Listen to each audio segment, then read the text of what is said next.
예, 오래간만에 수요예배에 섰습니다. 그동안 제가 그 아가서 40일 기도할 때 우리 문철 목사님이 많이 도와주셨어요. 그래서 진짜 그 많은 영적 텐션들이나 육체적으로 피곤함이나 이런 것들을 정말 옆에서 너무 적절하게 도와주시고, 그래서 얼마나 이 동역의 힘이 큰 건지를 세상 깨닫게 됐는데, 다시 또 이렇게 수요예배에 올라오니까 약간 좀 떨리는데요. 할렐루야. 여러분 격려의 박수 한 번만 더 쳐주세요.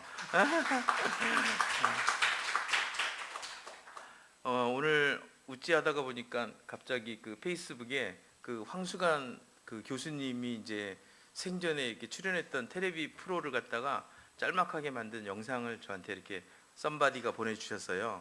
그래서 잠깐 봤어요. 봤는데 그 얘기 속에 어떤 얘기가 나오냐면, 이 우리의 뇌는 있잖아요. 우리의 뇌는 참 어떤 면에서 되게 바보 같대요. 그래갖고 거짓말로 웃어도 있잖아요. 뇌는 진짜로 웃은 것으로 인식해 버린다는 거예요.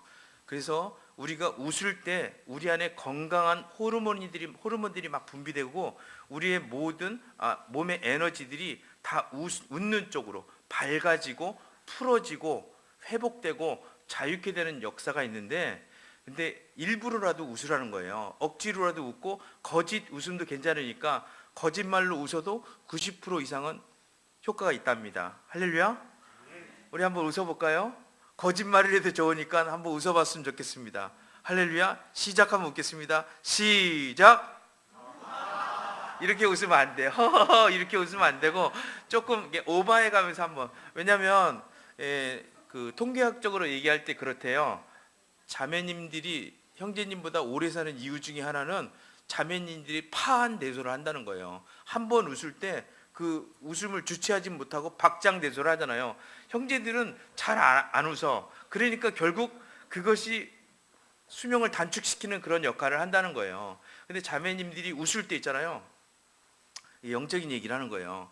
우리도 똑같습니다. 우리가 웃을 때 하늘이 열립니다. 우리가 웃을 때 요만큼 열려있던 하늘이 더 열리는 거예요. 이렇게 열리면은 그 요만큼 있을 때는 보이지 않던 길들이 이만큼 열리면 보이기 시작하는 거예요. 이만큼 열렸을 때 무슨 일이 있습니까?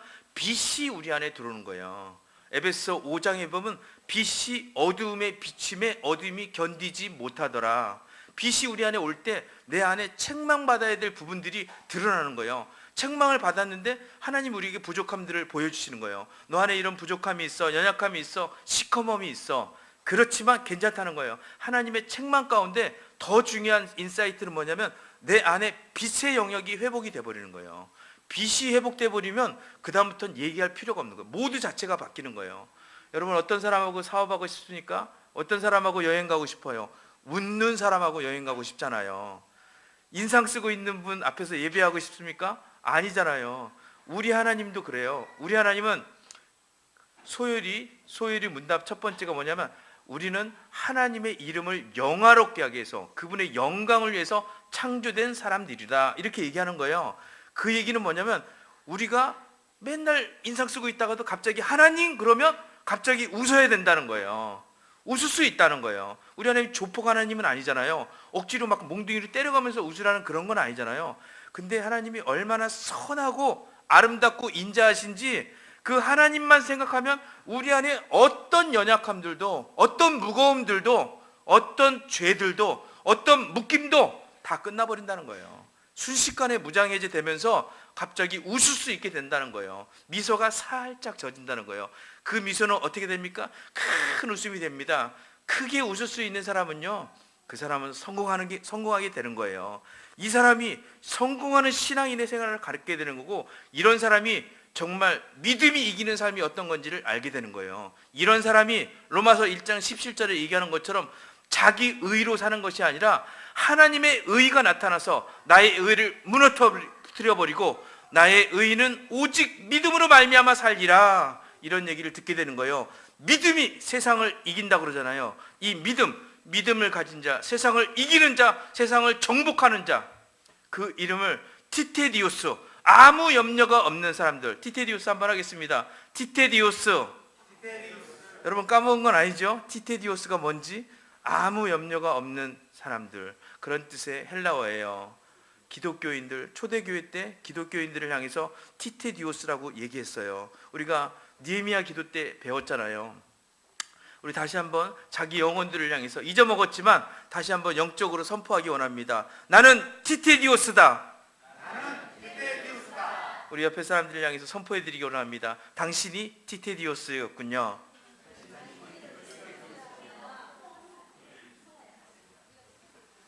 할렐루야. 갑자기 아무 염려가 없는 사람이라고 이렇게 선포하고 나니까 얼굴들이 펴지는 거예요. 근심, 걱정, 불안, 염려 괜찮습니다. 그런 거 있어도 돼요. 교회인데 어때요? 그런 얘기하러 온 거 아니에요. 저 문제가 있습니다. 더 연약해요. 넘어졌습니다. 저 잘 못해요. 실수한 거 또 했어요. 그거 얘기할 수 있는 데가 교회지. 그럼 어디 가서 그런 얘기를 할 거예요? 나의 넘어진 거 가장 안전하게 고백할 수 있는 데가 교회예요. 내가 수시로 넘어진 것을 고백할 수 있고 받아들여 줄 수 있는 공동체, 그런 공동체가 교회 아니에요? 특별히 주사랑 공동체는 그런 겁니다. 그러니까 만나면 힘이 나는 거죠. 받아들임이 없으면, 용납이 없다면 무슨 힘이 나겠어요? 그렇죠? 우리는 계속 받아들이고 인정해 드릴 겁니다. 할렐루야. 예. 오늘 말씀 보겠습니다. 아가서 8장 1절부터 5절까지입니다. 아가서 8장 1절부터 5절.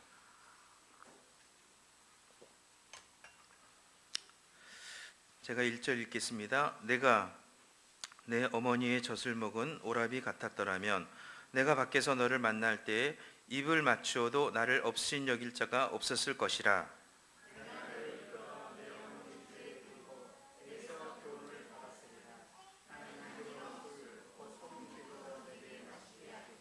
너는 왼팔로는 내 머리를 고이고 오른손으로는 나를 안았으리라.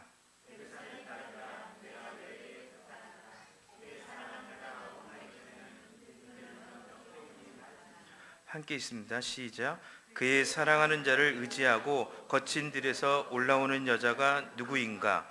너로 말미암아 내 어머니가 고생한 곳, 너를 낳은 자가 애쓴 그곳, 사과나무 아래에서 내가 너를 깨웠노라. 아멘. 오늘 말씀은 그의 사랑하는 자를 의지하고 거친 들에서 올라오는 여자가 누구인가, 이런 말씀입니다. 후반에 얘기합니다. 너로 말미암아 내 어머니가 고생한 곳, 너를 낳은 자가 애쓴 그곳, 사랑한 그곳, 모든 희생을 다 모아서 한 단어로 표현한 거예요. 애쓴 그곳, 사과나무. 사과나무가 뭡니까? 생명나무예요. 생명나무가 어떤 생명나무일까요? 그것이 예수님의 십자가입니다. 나를 잉태한 방, 내가 나 될 수 있는 곳, 죄된 나, 육체와 마음의 소욕을 따라서 살던 대로 살던 나, 내 자신이 왕이 되어서 내 자신의 강함을 추구하고 내 자신의 용사됨 속에 살아가는 나, 세상의 유익과 세상의 힘을 쫓아가면서 세상에 휩쓸려서 세상 가치관이 지배해버리는 그런 삶, 그런 삶을 살았던 내가 죽고, 그리고 그 십자가에서 내가 아니라 나를 위하여 죽어주신 아들 예수 그리스도의 정체성으로 다시 태어나는 방, 거듭날 수 있는 유일한 장소, 그곳이 사과나무 아래잖아요. 그 십자가 아래서 우리가 십자가를 향해서 걸어가는데, 이 신부, 그의 사랑하는 자를 의지하고 거친 들에서 올라오는 여자가 누구입니까? 바로 우리 교회이고 저이고 또 여러분들 아닐까요? 할렐루야. 그래서 오늘 여러분들과 많은 시간은 아니지만 짧게 설교하겠습니다. 얘기하려면 엄청 길겠지만 정체성에 대해서, 우리 마음 안에 어떤 일들이 일어나고 있는지, 거친 들에서 하나님은 우리에게 무슨 일을 하고 있을까, 그런 부분에 초점을 맞추고 여러분들과 잠깐 얘기를 하고 싶어요. 거친 들에서 그 사랑하는 자를 의지하고, 여기 이렇게 표현하는데 사실 더 정확한 표현은 뭐냐면, 거친 들에서는 그의 사랑하는 자만 의지하게 만든다는 거예요. 그의 사랑하는 자 이외의 것들을 의지하고 다른 것들을 의지한다는 것은 의지의 개념이 안 맞는 거예요. 왜냐하면 내가 누군가를 의지하는데 이 사람도 의지하고 이 사람도 의지한다는 건, 그거는 마음이 갈려 있는 거예요. 두 마음인 거예요. 이 마음은 이렇게 분산할 수가 없는 겁니다. 이건 둘 다 의지하지 않는다는 거고 내 마음이 정함이 없는 인생을 산다는 거예요. 진짜 의지하는 사람은 100% 아니면 빵이에요. 하나님도 우리에게 뭔가를 주실 때 있잖아요. 100%를 주시지 99%를 주시는 하나님이 아니라는 거예요. 오늘 그래서 하나님도 우리에게 받고 싶어 하시는 건 보면 완전한 사랑에 완전한 사랑으로 반응하는 우리의 모습들을 보기 원하는 거예요. 내가 완전한 것처럼 너희도 완전하라. 할렐루야. 거친 들에서 하나님이 만드시는 첫 번째 일은 뭐냐면 하나님만, 예수만, 신랑 예수만 의지하는 자라. 십자가만 붙잡고 달려가는 사람. 환경과 상황과 여건과 조건 흔들려버리는 그런 사람이 아니라 그런 건 관계없이 내가 어떻게 내팽개쳐지든 내가 어떻게 버려지든 내가 어떻게 당하든 꼬꾸라진 어떤 상황이든 상관없이 내가 붙잡아야 될 정체성, 십자가, 그 예수, 어떤 상황에서도 아무리 기가 막힌 운동이 있어도 잡기만 하면 회복되는 그 사랑, 예수의 십자가, 예수만 붙잡는 신부, 그 신부를 만들기 위해서 하나님은 거친들을 우리에게 전략적으로 배치했다고 저는 믿습니다. 이 거친들은요, 특별히 기름 부음 많이 받은 사람들에게 하나님이 배치하셔요. 올해 1월 달에 저희가 특별히 안수받은 분들 있잖아요. 신임 집사님들, 그 다음에 특별히 4월 달에 저희가 세례 받으신 분들 있잖아요. 이런 분들은 필수적으로 하나님이 거친들로 끌고 가셔요. 그 전에 삶하고는 말도 안 되는 일들이 막 생기기 시작하는 거예요. 막 시험이 오고 마음이 요동치기 시작하고, 분명히 그전에는 신앙생활에 아무 문제가 없었는데 갑자기 뭔가 이상한 소리들이 들려가고 자기 마음 안에서 불안한 마음들이 막 생겨요. 전에는 잘 신앙생활 했는데 정말 은혜 받았는데 자기 마음이 늘 준비되어 있어갖고 말씀만 떨어지면 그 말씀에 아멘 아멘 했는데 그 잘 들리던 말씀이 갑자기 안수받고 나니까 안 들려. 안수받고 나니까 환경이 너무 크게 보이고, 안수받고 나오니까 문제가 확 몰아치기 시작해. 왜 그러냐면 하나님이 거친들로 몰아간 거예요.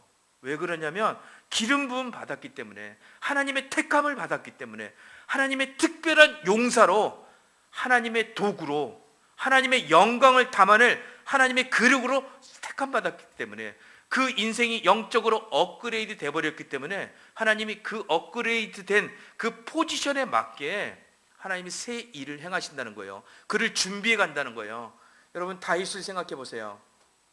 다윗이 갑자기 양치는 목동, 비주류였잖아요. 존재감 하나도 없었던 다윗 아니에요? 정말 성경에도 그 이름이 올라올 필요도 없는 그런 다윗이었잖아요. 양치기, 그냥 평범한 양치기, 카운트 대상에도 들어가지 않는 양치기였는데, 마지막 제, 가장 작은 자 중에서도 정말 작은 자, 그런 자였는데 갑자기 다윗에게 기름이 확 부어지잖아요. 그리고 다윗의 인생이 어떻게 변합니까? 그 기름 부음 한 번 받아갖고 왕 됐다고 딱 선포 한 번 하고 난 다음에 다윗의 인생은 그다음부터 얼마나 위험해집니까? 뽁하면 목숨이 왔다 갔다 하는 삶을 사는 거예요. 말도 안 되는 곳으로 막 몰려가는 거예요. 자기가 원해서 가는 게 아니라 가만히 있어도 상황이 막 끌고 가버리는 거야. 왜 그래요? 기름 부음 받았으니까. 그 광야가, 그 거친들이 뭘 하냐면 왕을 왕되게 만드는 거예요. 할렐루야. 우리 안수받았던 집사님들, 저도 안수받았어요. 저도 안수받고 세례 받으신 분들, 내 삶에 왜 이렇게 까닭없는 이런 어려움들이 많이 닥치고 있을까? 왜 어려운 시간들을 계속 연이어서 끊임없이 이해할 수 없는 일들이 생기고 있을까? 고민하지 마세요. 아, 이게 받는 거구나. 정말 내가 기름 부음 받았기 때문에 사단의 나라의 위협적인 존재가 되는 거구나. 그렇다면 나를 부르신 그 하나님께서 그 정체성에 맞게 새 일을 해가고 계시겠네. 그 하나님의 전능하신 하나님인데, 우리가 노래했던 것처럼 전능하신 나의 하나님이잖아요. 그분의 전능이 사단의 몇 가지 괴계에 내가 몇 번 쓰러지고 넘어졌다 그래서 그 전능이 막히겠어요? 그분의 수가 그 정도밖에 없다고 생각하십니까? 그분의 수는 무궁무진하시잖아요. 그분의 택하심, 그분의 부르시면 후회하심이 없는 하나님 아닙니까?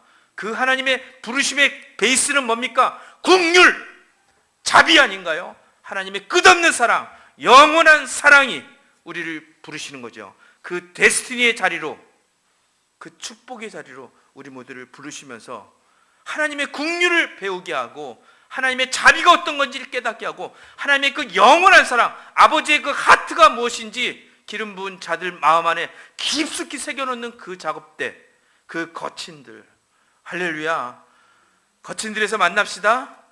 할렐루야. 우리 옆에 사람들을 향해서 다시 한번 고백하시기 원합니다. 거친들에서 만납시다.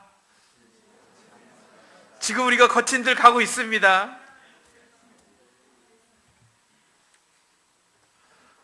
할렐루야. 제가 요즘 운전하는 게 좀 겸손해졌어요. 왜냐하면 속도 위반 딱지 한번 끊고 나니까 이게 그 약발이 한 2달은 가는 것 같아요. 그래서 32,000원 내고 나니까 운전이 아주 얌전해졌어요. 근데 이제 그 길에 이렇게 교통경찰들 서 있잖아요. 서 있으면 왠지 그 가슴이 약간 이렇게 쫄려. 그 앞에 가면 왜 나는 교통경찰 앞에만 가면 작아질까? 죄 지은 것도 없는데 괜히 운전하고 가면서 그런 마음이 드는 거예요. 여러분, 교통경찰이 있잖아요. 어떤 날은 컨디션이 좋을 수도 있고 어떤 날은 컨디션이 안 좋을 수도 있잖아요. 교통경찰 중에는 어떤 사람은 양아치 경찰, 죄송합니다, 그런 양아치 경찰도 있는 거예요. 어떤 경찰은 정말 온유하신 분들이 있어요. 좀 봐달라고 그러면 눈 한번 찡긋하고 다음엔 그러지 마세요 그리고 싹 보내주는 그런 경찰도 있고, 그냥 원리 원칙대로 다 딱지 다 긋는 경찰들, 이런 분들도 있잖아요. 그렇죠? 짜장면 좋아하는 분도 있고 짬뽕 좋아하는 경찰도 있을 거 아니에요. 그렇지만 중요한 건 뭡니까? 그런 캐릭터와 관계없이, 그 사람의 성격과 관계없이 경찰은 경찰이잖아요. 경찰에게 부어진 직임이 있잖아요. 의무가 있고 역할이 있는 거 아닌가요? 힘이 있잖아요. 파워가 있는 거 아니에요. 할렐루야. 인격과 그 사람의 관계는 분리해서 봐야 된다. 이 얘기를 저는 하고 싶은 거예요. 우리 목회자들도 있어요. 여러분들도 성도입니다. 우리 교회는 모든 사람들이 다 리더예요. 하여튼 제일 말단부터 시작해서 제일 끝까지 모두가 리더인 거예요. 근데 이 모든 리더십들 안에 있잖아요, 캐릭터는 또 다 틀린 거예요. 어떤 날은 좋을 수 있고 어떤 날은 흐릴 수도 있잖아요. 그렇죠? 어떤 날은 건강이 안 좋을 수도 있어요. 어떤 날은 기도 많이 안 했어요. 그런데 그런 것과 관계없이 부르신 하나님의 관계 속에서 그 사람의 정체성은 흔들림 없다는 거예요. 그 사람이 갖고 있는 파워는 여전하다는 거예요. 우리가 기도를 크게 하든 작게 하든 관계없이, 나는 여전히 하나님의 자녀이구나, 여전히 내가 택함받은 왕이고 제사장이구나, 내가 어제 기도 많이 했건 말씀을 많이 안 읽었건 오늘 아침에 성경 묵상했건 안 했건 관계없이, 했으면 더 좋지만 그것과 관계없이 나는 여전히 하나님의 힘이, 하나님의 나라가 나의 삶을 통해서 그대로 흘러가겠구나, 여지없이 막힘없이 거절을 당함 없이 그 어떤 것도 훼손시킬 수 없고 그 어떤 것도 감할 수 없는 하나님의 권능을 담아내는 그릇이 되겠구나. 그게 하나님의 뜻 아닌가요? 그게 하나님의 뜻이 하늘에서 이루어지는 것처럼 이 땅 가운데 이루어질 때 우리 자녀된 우리를 부르셔서 에베소 1장 3절에 창세전 그리스도 예수 안에서 내가 너에게 하늘에 속한 모든 신령한 복을 너에게 주었노니 너는 하나님의 자녀가, 그리스도 예수 안에서 하나님의 자녀가 되었다. 하나님의 자녀된 권세가 있다. 내가 나를 보고 내 옆에 사람들을 보고 그런 거랑 관계없다는 거예요. 그건 인격적인 문제인 거예요. 캐릭터인 거예요. 아이덴티티, 정체성은 무엇이냐면 우리는 내가 느끼는 바, 사람들이 보는 거와 관계없이 나는 하나님의 자녀다. 할렐루야. 할렐루야. 그것을 깨닫는 자리가 이 거친들이라고 믿습니다. 이 거친들에서 나의 상황과 여건과 관계없이 나는 여전히 하나님의 자녀이구나, 그러고 난 다음에 내 안에 있는 성격들, 내 안에 있는 성품들, 모난 부분이 많이 있잖아요. 너무 뛰어난 부분도 있고 너무 낮은 골짜기 같은 그런 것도 있잖아요. 이런 것들에 대해서 겸손하게 하나님의 수술대 앞에 내어드리는 거예요. 하나님, 내 안에 이런 연약함들이 있습니다. 너무 높아진 건 깎아주시고 너무 낮아진 건 복돋아 주세요. 그래서 정말 내가 둥글둥글한 인생이 되어서 하나님 어느 곳을 찔러도 예수의 피만 나오는 그런 사람 되게 해주세요. 어느 곳을 찔러도 허허 웃고 어느 곳을 찔러도 괜찮아요. 제 안에 예수가 있는데 좀 찔리면 어떻습니까? 좀 뺏기면 어때요? 좀 부당한 취급당하면 어떡합니까? 핍박당하면 어때요? 괜찮습니다. 이렇게 얘기할 수 있는 정말 여유 있는 그리스도인, 할렐루야. 세상이 어쩔 수 없는 평안을 가진 사람, 티테디우스, 할렐루야. 아무 염려가 없어서 어떤 문제가 덤비더라도 그 문제를 넘어가 버릴 수 있는, 이겨버리는 하나님의 강력이 이 안에서 살아 움직이는, 할렐루야, 하나님의 사람. 중국에서 오래전에 선교사님이 고아원을 하셨어요. 근데 이 고아원, 선교사님이 하는 고아원에서 기독교를 가르친다는 얘기를 들었어요. 예수에 대해서 소개한다고 이 얘기를 들었어요. 그러고 나니까 갑자기 중국 공산당하고 공안들이 이 고아원을 급습하려고 이제 온 거예요.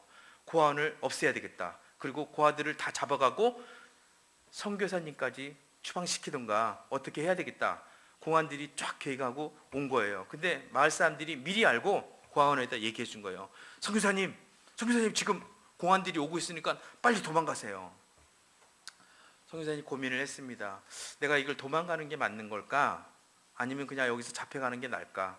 그랬는데 상황이잖아요. 그러니까 작은 짐들만 챙겨갖고 20명의 고아들하고 같이 막 도망가기 시작했어요.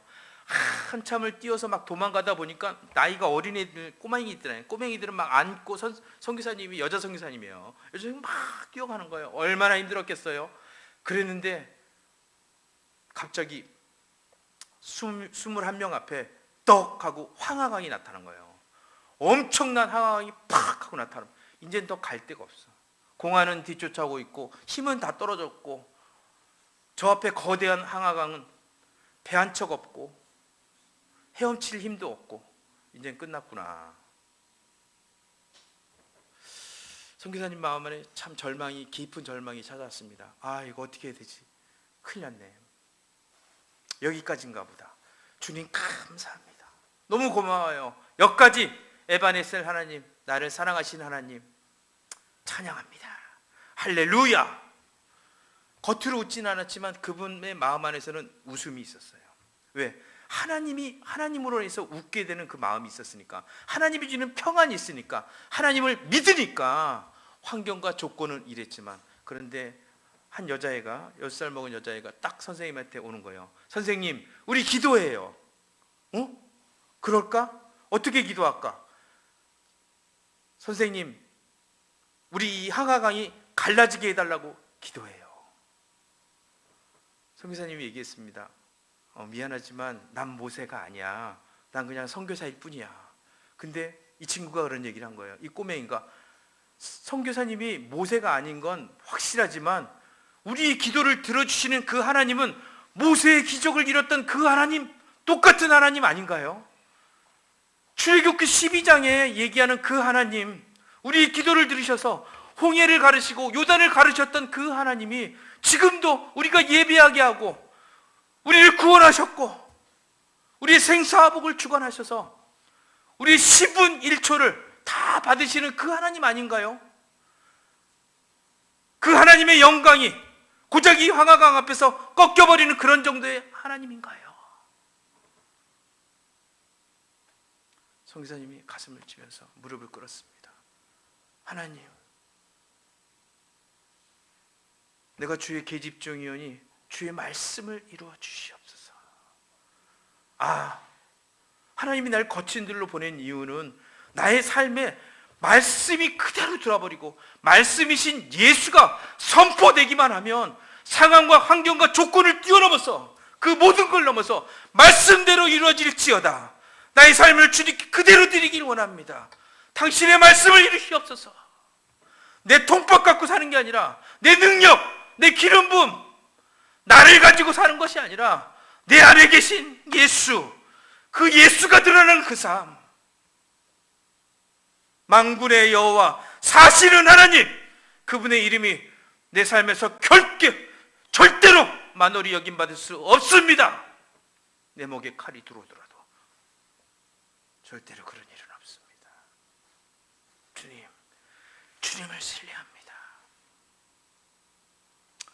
송교사님이 다시 결단하고 하나님 앞에 회개하고, 주님 이제 당신의 말씀이 내게 그대로 이루어질 것을 믿습니다. 말씀이 문자적으로 이루어지는 삶, 정말 예수 그리스도만이 나의 정체성을 대변하고 예수만이 나를 얘기해 줄 수 있는 그 삶, 주님 내가 그 삶으로 들어가기 원합니다. 믿음을 회복하여 주시옵소서. 거친 들에서 사랑하는 신부들은 말씀이 이루어지는 삶으로 초대됩니다. 이 말씀이 이루어지는 삶은요, 어느 곳에 가 있든지 어떤 시간에서든지 하늘나라가 그냥 열려버리는 거예요.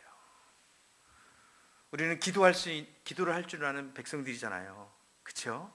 기도는 문제 해결이나 소원 성취를 위한 그런 내용도 되겠지만, 진정한 기도는 뭐냐면 관계와 관계를 이어지는 브릿지예요.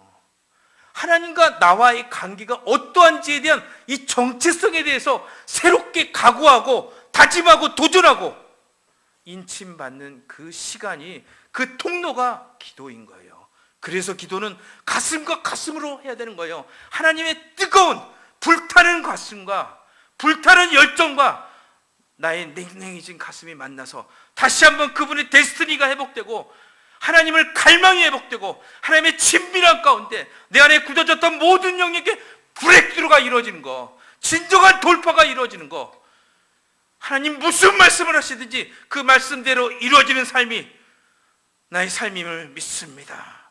정령 주의 뜻만 이루어질 것을 믿습니다. 우리 주사랑 선교교회 안에 주님이 말씀하시고 그 말씀이 그대로 이루어진다면, 현재 우리가 붙잡고 있는 거, 현재 우리가 걱정하고 염려하고 근심하고 있었던 것들, 우리가 늘 판단하고 정죄하고 끌어안고 있었던 것들, 나의 연약함들, 수치심들, 죄책감들, 열등감들, 이런 모든 것들은 순식간에 넘어갈 수 있을 거라고 저는 믿습니다. 믿음을 먼저 잡고 소망을 붙잡고 달려갈 때 하나님의 사랑과 만나게 되잖아요. 그 사랑 가운데 가다 보면 내 안에 있는 것들이 오히려 훈장이 되는 거예요. 나의 연약함들이, 그럼에도 불구하고 하나님 어떻게 우리를 사랑하실 수 있을까? 어쩜 여전히 변함없이 우리를 사랑하시네. 그 놀라우신 하나님의 사랑, 주님과 같은 분은 없습니다. 이렇게 고백할 때 우리 안에 어떤 고백이 다시 이루어지나요? 그 사랑하는 자만을 의지하는 신부가 되겠습니다. 그 신부로 나를 일으켜 주시옵소서. 나는 할 수 없지만 주님은 하실 수 있습니다. 그러면서 그분의 이름에 영화롭게 하고 그분께 영광 돌리는 그 삶, 우리의 삶 아닌가요? 할렐루야. 단 1분 1초를 살더라도 내 안에서 당신의 말씀이 한 번도 거절됨 없이 말씀하시면 그대로 예, 아멘입니다. 할렐루야.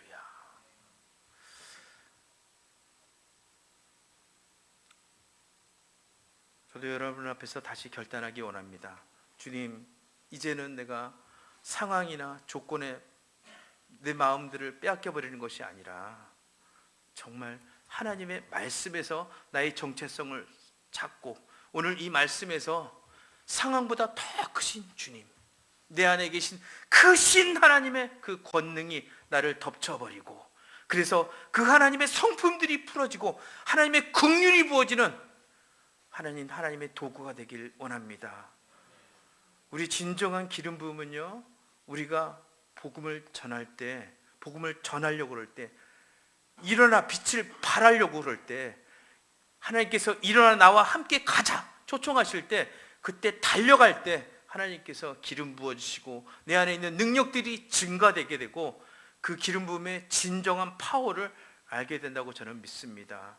우리가 하나님 나라를 전하려고 그러고 하나님 복음을 전하려고 그러고, 아버지 이 영혼들을 긍휼히 여겨 주시옵소서. 이 땅 광주를 긍휼히 여겨 주세요. 이 땅 대한민국을 긍휼히 여겨 주세요. 하나님, 온 열방의 끝에 아버지 긍휼의 바다가 펼쳐져 있는데 아버지의 마음을 붙잡기 원합니다. 그럴 때 하나님의 마음이 나와 커넥팅 되게 되고 진정한 그분의 갈망들을 알게 될 것이며, 그분과 친밀함의 유지가 깊어지게 될 것이고, 그 친밀함 가운데서 내가 정말 누구인지, 내가 어떤 힘을 가진 사람인지, 무엇을 해야 되는지 나의 진정한 꼴들이 보이게 될 것이고, 우리가 달려갈 바가 보인다고 저는 믿습니다. 할렐루야. 우리 마지막으로 하나님께 올려드리기 원합니다. 이사야 61장 1절부터 3절까지 우리가 믿음으로 한번 선포하기 원합니다. 우리 마음 안에 떠올리는 그런 사람들 있잖아요. 자기 자신한테 먼저 선포하고, 내 옆에 있는 가족들에게 선포하고, 우리 교회 안에 좀 선포했으면 좋겠습니다. 주 여호와의 영이 내게 내리셨으니. 하나님, 이 말씀 앞에 완료 시제로 하나님 말씀하신 주 여호와의 영이 이미 내렸고 앞으로도 내릴 것이고 계속해서 더 강력하게 주어질 것인데, 주 여호와의 영이 이미 내게 부어져 있습니다. 하나님, 내가 믿음으로 취하면서 다시 한번 하나님 믿음의 믿음으로 반응하는 자 되게 하여 주시옵소서. 우리가 말과 혀로만 사랑하지 않고 행함과 진실함으로 사랑하는 우리 교회 될 수 있도록 주님 축복해 주시옵소서. 이렇게 고백하며 나가는 우리 모두 되기 원합니다. 이사야 61장 1절부터 3절까지 함께 읽겠습니다. 시작. 주 여호와의 영이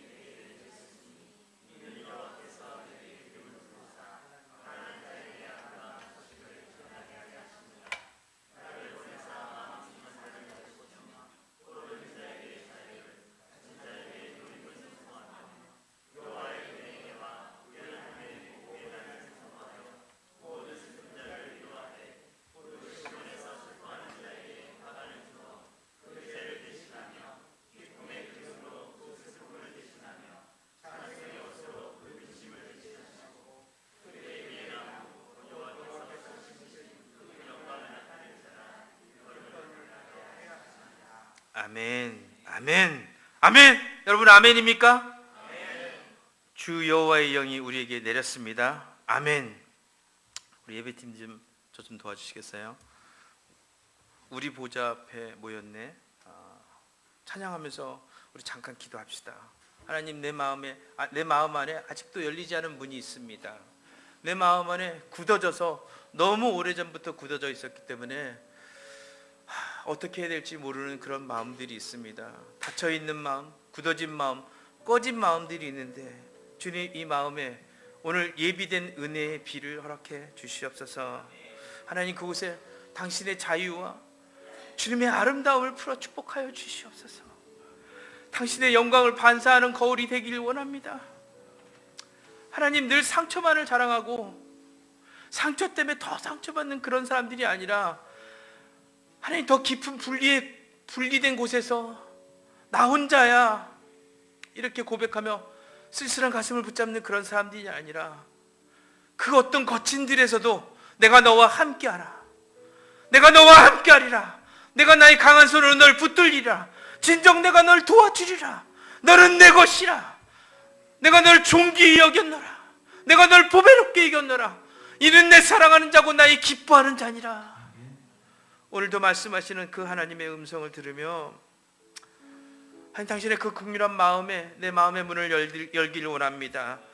아버지, 그 긍휼한 마음들이 선포될 때, 그 마음을 가지려고 우리가 얘기할 때, 하나님, 우리의 영적 기류가 바뀌게 되는 것을 믿습니다. 우리 안에 영적인 계절이 바뀌게 되는 것을 믿습니다. 하나님, 내 안에 문제였던 것들이 문제 아닌 것이 될 것 믿습니다. 우리가 진정 주님 안에서 크게 웃을 수 있는 사람 될 것을 주님 정정 소원합니다. 진정 소원합니다. 아버지가 웃길 원합니다. 평안하길 원합니다. 영적 스프릿을 찾기 원합니다. 아버지의 마음, 예수의 마음을 갖길 원합니다. 주여, 이 시간 기름 부어 주시옵소서.